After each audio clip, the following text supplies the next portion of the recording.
एक शख्स कुछ यूं दुआ कर रहा था, अल्लाहुम्मा अगनिनी अनिन नास, अल्लाह पाक मुझे लोगों से बेनियाज कर दे, यानी मुझे लोगों से कोई सरोकार ही ना हो, मतलब ही ना हो।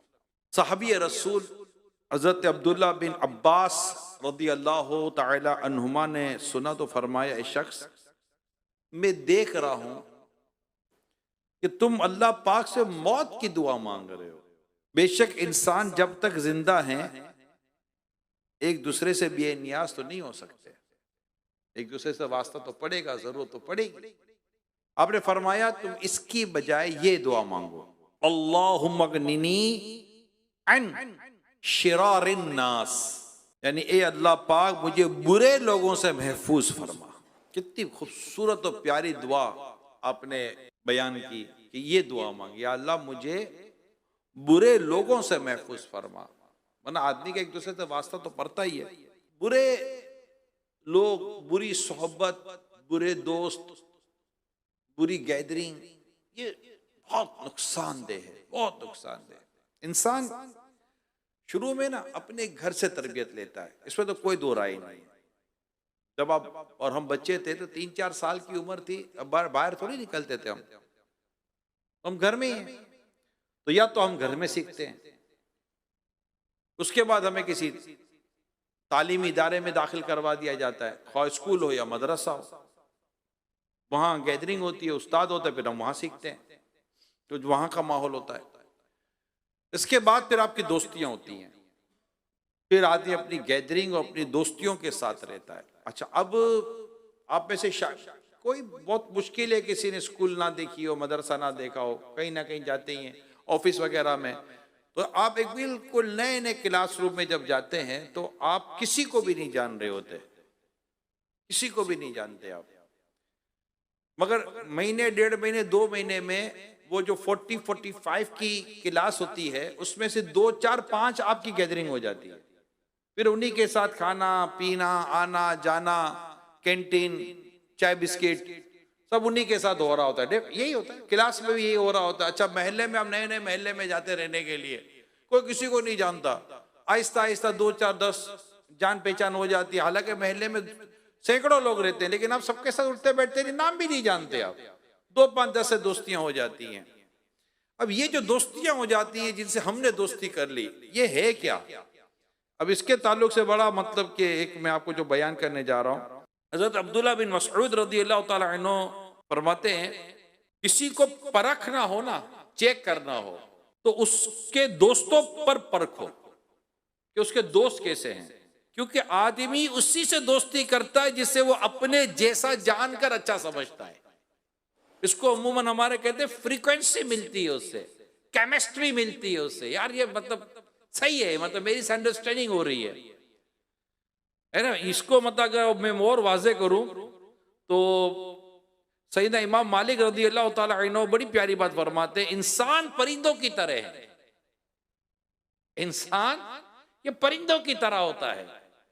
परिंदे हमेशा अपने जैसे परिंदों के साथ ही रहते हैं। कबूतर कबूतरों में बैठेगा, हालांकि कबूतर कौवा नहीं बैठे, कभी हालांकि कलर थोड़ा बहुत मिल भी जाता है, लेकिन कभी कबूतर कौवों के साथ नहीं होगा। कबूतर कबूतर के साथ होगा, कौवा कौवों के साथ होगा, मुर्गी मुर्गियों में ही रहेगी, ये कहीं इधर उधर नहीं जाते। बदख बदख के साथ।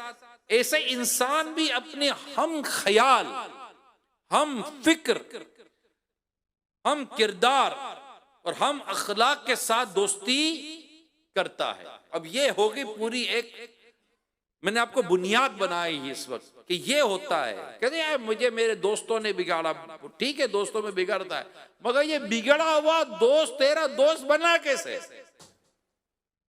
गन पॉइंट पे तो कोई दोस्ती कर नहीं सकता आपसे, कुछ तो था ना अंदर में। हुजूर फरमाते हैं कि दो, जैसे यहां तो ये हो ना कि परिंदे की, 2 परिंदे अलग अलग थे, इन दोनों की दोस्ती हो गई। किसी ने कहा यार ये परिंदे तो अलग अलग है, ये दोनों दोस्त कैसे बन सकते हैं? ये दोनों एक दूसरे साथ नहीं हो सकते। करीब जाकर देखा तो दोनों लंगड़े थे। देखा अच्छा अच्छा, ये परिंदे तो अलग अलग है, मगर इनमें एक चीज जो यकसा है वो इनका लंगड़ापन है। ये भी लंगड़ा वो भी लंगड़ा, चल मैं अपने दोनों लंगड़े साथ साथ। तो यू कुछ तो है ना, अल जिन्सो यमीरो इला जिन्सी, ये आयत नहीं है, ये कौल है, एक मुहावरा है कि जीन्स जीन्स की तरफ जाती है, जीन्स जीन्स की तरफ खींचती है। हम जो दोस्तियां करते हैं ना, इसमें हमारी अपनी सोच, अपनी मेंटेलिटी बहुत मैटर करती है। स्कूलों के अंदर किसी की दोस्ती हो जाती है पढ़े लिखे लड़कों के साथ, और किसी की दोस्ती हो जाती है खेल कूद करने वालों के साथ। वो मतलब कि वो पढ़ने में लगे हुए होते हैं और वो नाचने कूदने में लगे हुए होते हैं। वो इसी तरह हो रहा होता है, महल्ले में भी ये होता है।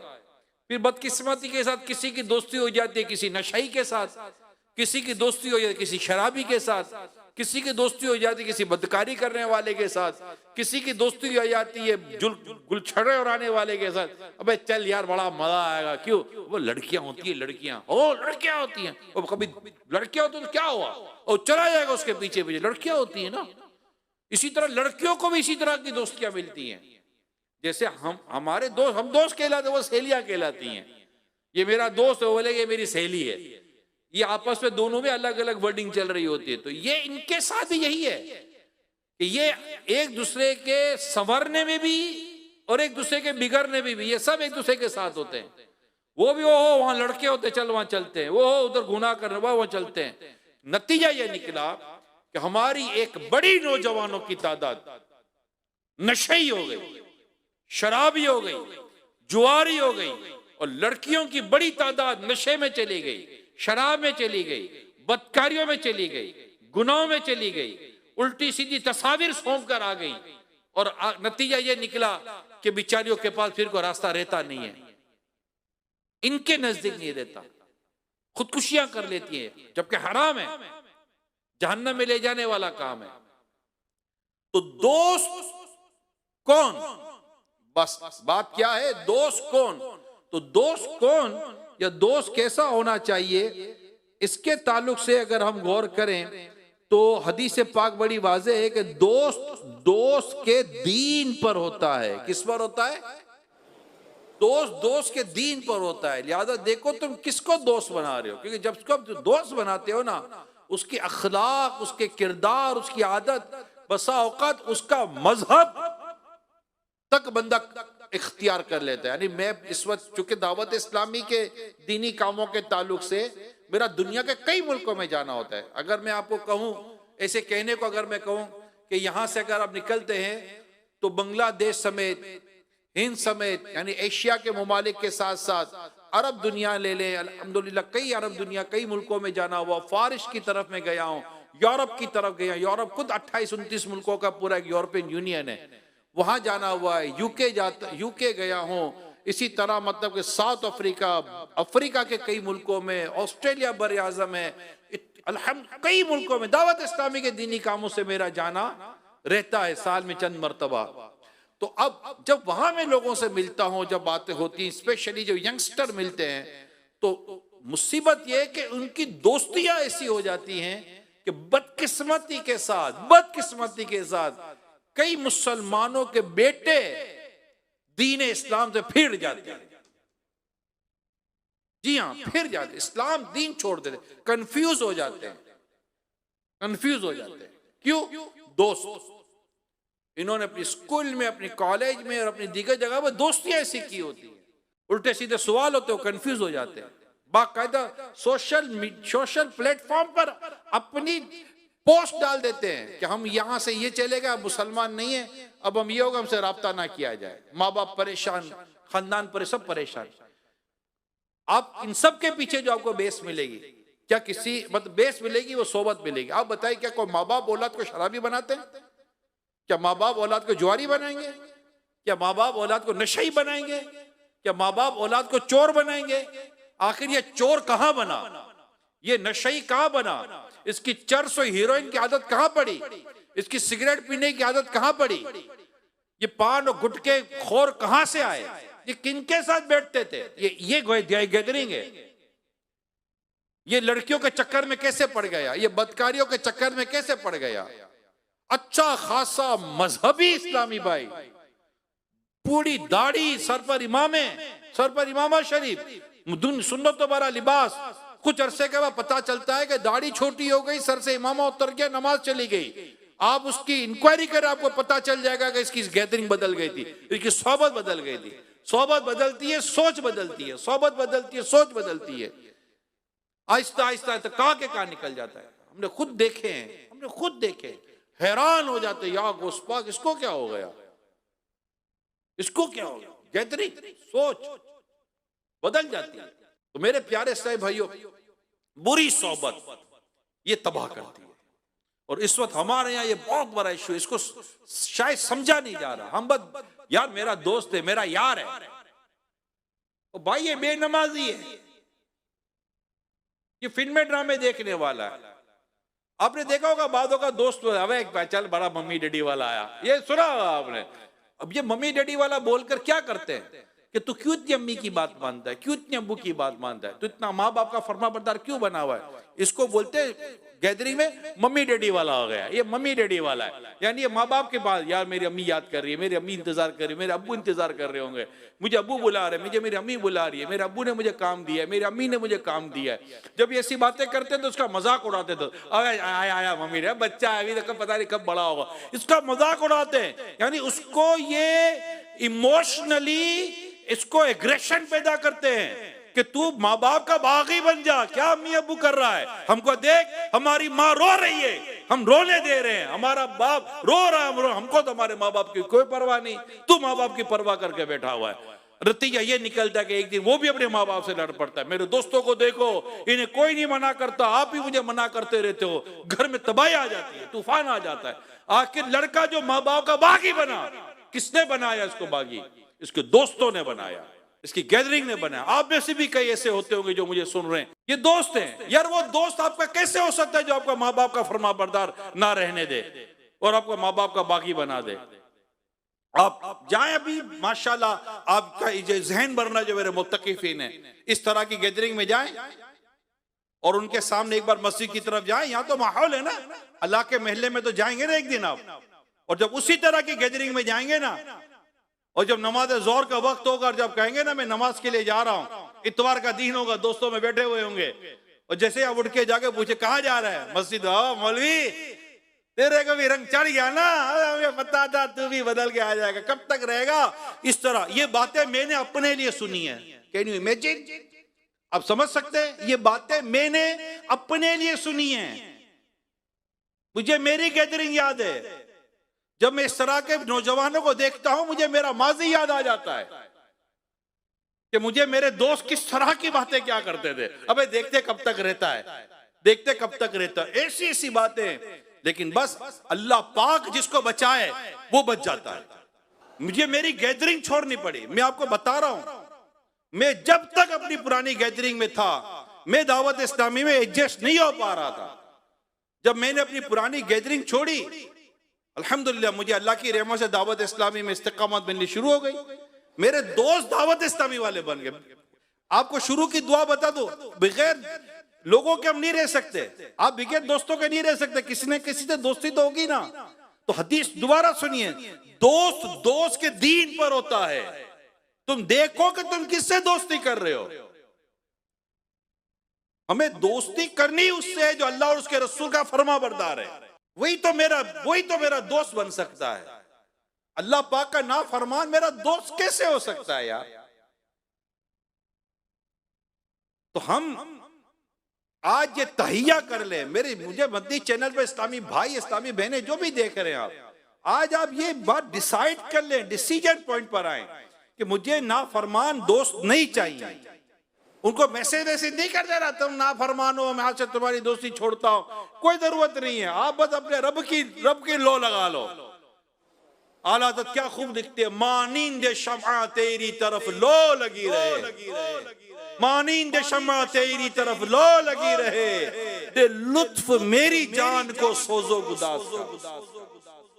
बस अल्लाह पाक की ऐसी मोहब्बत नसीब हो जाए, रसूल पाक सल्लल्लाहु अलैहि वसल्लम ऐसी मोहब्बत नसीब हो जाए कि बस हमारी जिंदगी यूं बदल जाएगी। आप अपना विजन बदलें, अपना मिशन बदलें। हम जो दोस्तों में गुलछड़े उड़ाने के लिए, दोस्तों में टाइम पास करने के लिए पैदा नहीं हुए। हम तो अल्लाह पाक और उसके प्यारे हबीब के दीन पर अमल करने और दीन को फैलाने के लिए आए। मेरी जिंदगी का मकसद तेरे दीन की सरफराजी, मैं इसीलिए मुसलमान, इसीलिए नमाजी। हम ये वक्त बर्बाद करने के लिए पैदा हुए नहीं, हम इबादत के लिए पैदा हुए। ये मेरे इस्लामी भाइयों, बिलखुसूस मेरे नौजवानों, जवानी हजरत अली अकबर की भी थी रदी अल्लाह तआला अन्हु, करबला में शहीद हुए। जवानी इमाम कासिम की भी थी रदी अल्लाह तआला अन्हु, करबला में शहीद हुए। कई साहबा कराम जवानी के आलम में इन्होंने राह खुदा में अपनी जानें कुर्बान की हैं। आप जितने औलिया कराम बुजुर्गों के वाकयात पढ़ते हैं, आइमे मुज्तहिदीन के वाकयात पढ़ते हैं, इमाम गजाली ले लें, इमाम बुखारी ले लें, इमाम मुस्लिम ले लें, इमाम आजम, इमाम मालिक, इमाम अहमद बिन हम्बल, इमाम शाफी, इन्होंने क्या बुजुर्गी में जाकर इल्म दीन हासिल किया था? नहीं, बचपन से ही इल्म दीन सीखने में लग गए थे। इन्होंने अपनी जवानियां इल्म दीन सीखने में और राह खुदा में गुजारी हैं। ये मुहद्दिस बन गए, ये मुफस्सिर बन गए, इस्लाम और दीन की खिदमत करने वाले बन गए। लाखों करोड़ों उलमा और मशाइख हमारे आने गुजरे हैं और गुजरते चले जाएंगे। ये भी तो अपनी जिंदगी गुजारते हैं। और एक हम हैं, हमारे नजदीक भाई यही है कि भाई इसके साथ बैठो, उसके साथ बैठो, उसके साथ बैठो। नहीं प्यारे साहब, हम इसलिए नहीं है। हम तो आका की बारगाह में ये अर्ज करेंगे, हम आका की बारगाह में ये अर्ज करेंगे, मेरे तो आप ही सब कुछ है रहमत आलम, मेरे तो आप ही सब कुछ है रहमत आलम, मैं जी रहा हूं जमाने में आप ही के लिए, तुम्हारी याद को कैसे न जिंदगी समझूं, यही तो एक सहारा है जिंदगी। बा मकसद जिंदगी की तरफ आए मेरे प्यारे इस्लामी भाइयों, वरना ये दोस्त, ये गुनाहों भरी सोहबत, ये गुनाहों भरी गैदरिंग, ये हमें तबाह कर देगी। जी हाँ, मैं आपको एक वाकया सुनाता हूँ। ये अमीर अहले सुन्नत ये वाकया नकल किया नेकी की दावत में। अब लिखते हैं, पंजाब पाकिस्तान के एक महल्ले में एक अजीब और गरीब बदबू महसूस होने लगी। इलाके वालों की खूब जुस्तजू के बाद कहीं जाकर बदबू का सुराग मिला। वो बदबू एक बंद घर से आ रही थी। चुनांचे पुलिस को इतला दी गई। जब पुलिस वाले लोगों की मौजूदगी में ताला तोड़कर घर के अंदर दाखिल हुए तो ये देखकर सबके रोंगटे खड़े हो गए कि वहां चारपाई पर एक जवान आदमी की लाश पड़ी थी और इसके बाद हिस्से गल सड़ चुके थे और इनमें कीड़े रेंग रहे थे। ये मंजर देखकर बच्चों समेत कई अफराद बेहोश हो गए। तहकीक करने पर पता चला कि ये नौजवान मेहनत मजदूरी करने के लिए इस इलाके में आया था। किराए के मकान में रिहाइश पजीर था और बाज जुआरियों से इसकी दोस्ती थी।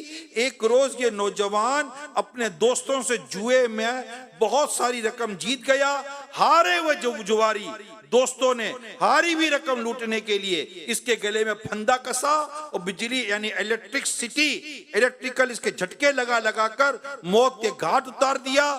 फिर उसे बेगोरो कफन छोड़कर ताला लगाकर फरार हो गए। ये होती है बुरी गैदरी,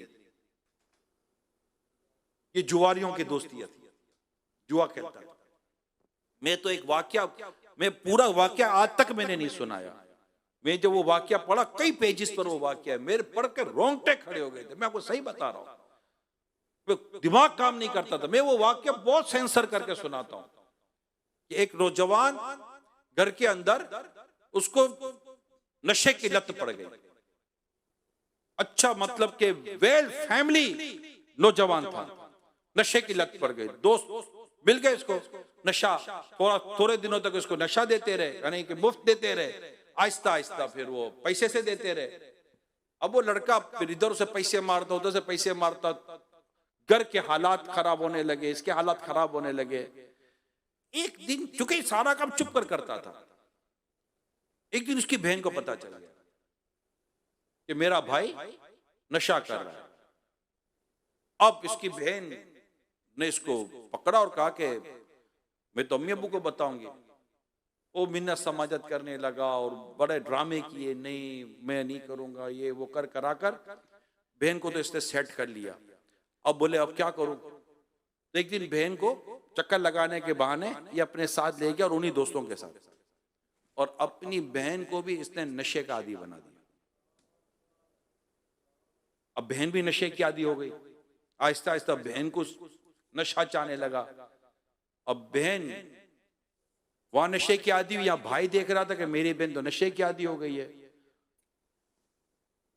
एक दिन बहन गई तो वापस ही नहीं आई, वापस ही नहीं आई। मैं बहुत सेंसर किया, मैंने बहुत सेंसर किया, यूं समझे कि मैंने 10 सफ़ों को 2 सफ़े में आपको बयान कर रहा हूं। एक दिन बहन घर आई नहीं, क्योंकि बहन जब भी नशा चाया होता था बहन वहीं चली जाती थी, बहन वहीं चली जाती थी जहां नशा चाहता था। अब वो नशे के नाम पर बहन से पैसे नहीं लेता था, बहन से कुछ और लेता था उसके, यानी उसने अब अपना जिस्म बेचना शुरू कर दिया नशे के लिए। और उसको इस जगह पर लाने वाला कौन था? इसका नशे वाला भाई। एक दिन जब बहन घर नहीं आई तो जब तहकीक की गई, ढूंढा गया, तो पता चला कि इसकी बहन वहीं उसके दोस्त के घर पे मिली, जहां दोस्त भी मरा हुआ था, बहन भी मरी हुई थी, दोनों नशे की हालत में पाए गए। अब भाई तो बोले जैसा भी नहीं था ना, भाई जिंदगी भर पछताता रहा, हाय अफसोस मैंने क्या कर दिया। अब भाई का नशा छूट गया, मगर बहन जो चली गई उसका क्या? नशे की आदत कहां लेकर गई उसको? मैं तो ये परेशान, यानी नशा जो इस वक्त मैं नशे को खास टारगेट कर रहा हूं। more than 70% हमारे जो कॉलेज यूनिवर्सिटी है ना, इसमें इस वक्त नशा जा रहा है, नशा बिक रहा है और नौजवान नशों के आदी बन रहे हैं। ये नशे का आदी नौजवान कहां बनता है यार? दोस्तों में बनता है। क्या अब तक आप नशे के यही आपको नहीं लगेगा? अरे मेरा दोस्त है, मेरा पक्का दोस्त है, ये किसी नशा माफिया का एजेंट बना हुआ होगा आपका दोस्त, जो आपको नशे के आदी बनाकर वहां से पैसे बटोरेगा और आपको नशे का आदी बनाएगा, आपसे चीजें लेगा, घर के सामान बिकवाएगा। अब सोचिए कि जिन माँ बाप ने अपनी औलाद को जवान किया, बड़ा किया, आज उसका बच्चा उसकी आंखों के सामने नशे का आदी बन गया, शराब का आदी बन गया। बुरी मौत अलग और ये सारे मामला अलग। इमाम ज़हाबी रहमतुल्लाह तआला अलैह फरमाते, एक शख्स शराबियों की सोबत में बैठता था, जब इसकी मौत का वक्त करीब आया तो किसी ने इसे कलीमा शरीफ पढ़ने की तलकीन की, मगर अफसोस उसे आखिरी वक्त कलीमा पढ़ना नसीब ना हुआ। कलीमे की जगह उसने कहा, तुम भी पियो और मुझे भी पिलाओ। ये कहते हुए वो दुनिया से रुखसत हो गया। यूं ही एक शतरंज खेलने वाले का आखिरी वक्त आया तो उसे कलीमा पढ़ने की जब तलकीन की गई तो उस पर इसने कलीमे की जगह कहा, शाह का, यानी तेरा बादशाह। ये कहते ही उसका दम निकल गया। यानी मैंने आपको नशई, शराबी और ये शतरंज वगैरह जो खेलते हैं, इनके साथ उठने बैठने वालों के अंजाम बयान किए। बेनमाजी ये कम गुनाहगार नहीं है, ये बदकारियां करने वाले कम गुनाहगार नहीं है, ये यहां वहां अपनी आंखों को गंदी करने वाले कम गुनाहगार नहीं है। बल्कि मैं अब उनसे कहता हूं जो तुम ये अपनी आंखों को जो गंदा करते फिरते हो ना, और दूसरे की लड़कियों को, दूसरे की मां बहनों को तारते फिरते हो, तुम्हें पता है तुम्हारा अंजाम यह है कि तुम्हारा दोस्त कभी तुम्हें अपने घर लेकर तो नहीं जाएगा, क्योंकि तुम्हारा दोस्त जानता है कि तू बेशरम, बेगैरत और बेहया इंसान है। तू दुनिया भर की औरतों को तारता है कि इसके घर पे जाके इसकी मां बहनों को छोड़ेगा। और आपने ऐसा दोस्त बनाया कैसे? जो दूसरों की मां बहनों की इज्जत नहीं कर सकता, वो आपकी मां बहन की इज्जत करेगा? शर्म नबी, खौफ खुदा, ये भी नहीं, वो भी नहीं। ये मेरे मुतक्किफीन इस्लामी भाइयों, खुदारा होश के नाखून लीजिए।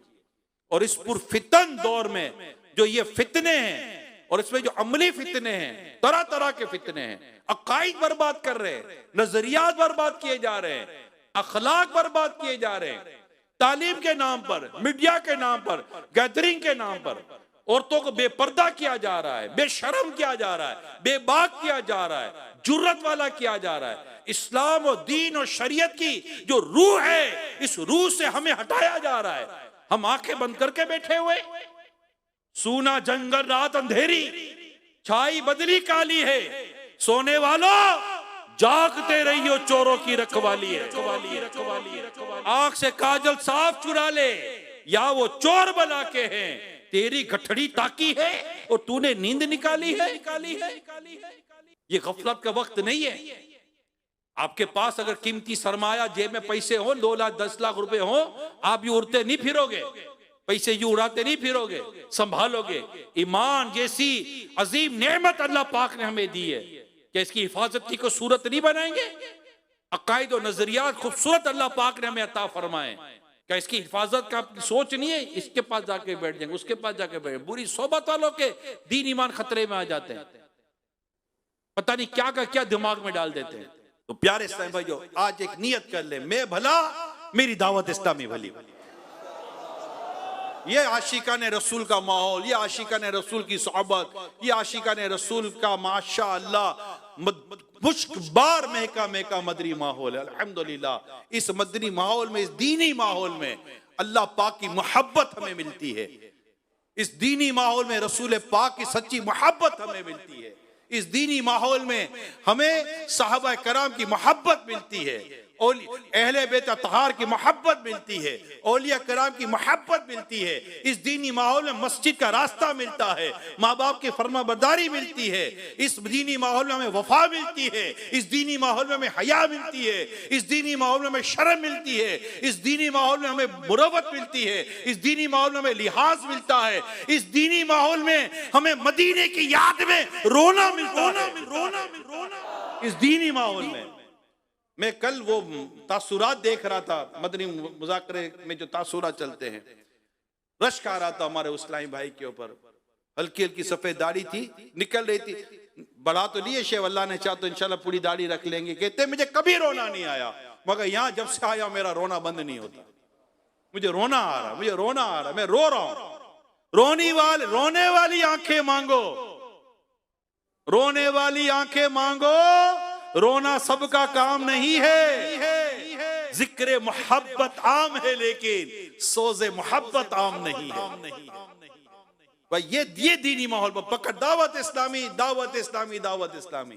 मेरे घर में दावत इस्लामी, मेरे दफ्तर में दावत इस्लामी, मेरे आस पास दाएं बाएं ऊपर नीचे दावत। बच के दावत इस्लामी में मैं आ जाता हूं, मैं ऐसा पानी के अंदर चला जाऊं मुझे बाहर का नजर ही ना आए। हालात बहुत खराब है, फितरों का दौर है, लूट मार मची हुई है, डेढ़ हुशारी काम नहीं आएगी। मैं बहुत पक्का हूं, कोई पक्का बाका, पक्के कितने कच्चे हो गए। अल्लाह पाक मुर्शिद के सदके, गौसे पाक के सदके हमारा ईमान सलामत रखे। अपने बच्चों की भी हिफाजत करनी, हम लोग अपना जहन बनाए, अपने आप को बचाएं तो अपनी औलादों और नस्लों को बचाएंगे।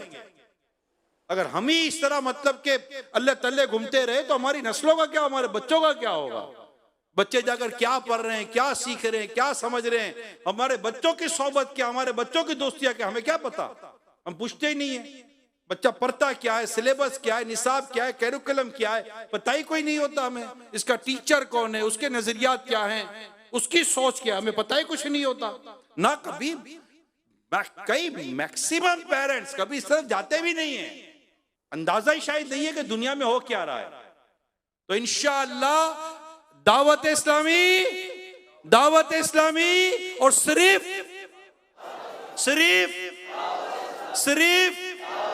दावत इस्लामी इंशाअल्लाह अज़्ज़ा वजल। सल्लु अलल हबीब।